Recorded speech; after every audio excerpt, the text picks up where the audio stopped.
Меня зовут Загуста Дмитрий, я работаю инспектором дорожно-патрульной службы партизанского РУД города Минска. Просыпаемся по-разному, если в основном это первая смена, то подъем в 5:30 утра, подготовка, форменное обмундирование, выезд на работу, прибытие в расположение.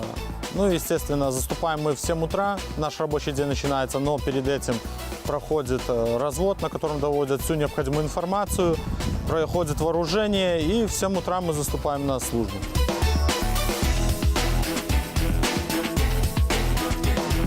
У нас нет определенного задания. У нас задача стоит охрана общественного порядка, обеспечение безопасности дорожного движения.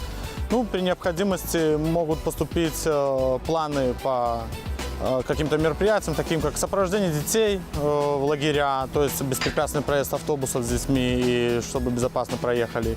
Ну и иные задания. Установлена светозвуковая сигнализация, так называемая СГУ,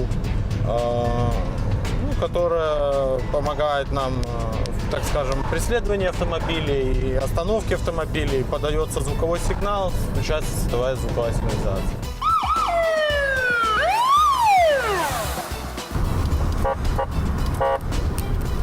Право остановиться, скажу.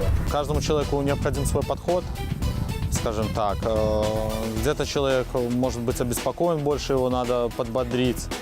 Ну, человечное отношение ко всем людям.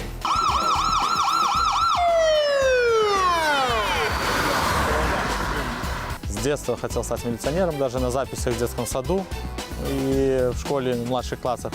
Кем хочешь стать милиционером у меня звучало. На данном участке дороги мы осуществляем контроль за соблюдением водителями правил дорожного движения. Также акцентируем внимание водителей на пешеходный переход, на котором неоднократно были совершены наезды. И также привлекает тем самым внимание водителей к участникам дорожного движения, которые передвигаются пешком. Я считаю, что моя личная польза для людей в моей деятельности тем, что я создаю безопасность дорожного движения, что люди могут спокойно двигаться с детьми, как по проезжей части переходить по пешеходным переходам, так по тротуару, что не будет у них боязни, что их собьет пьяный водитель, либо какой-то лихач на дороге.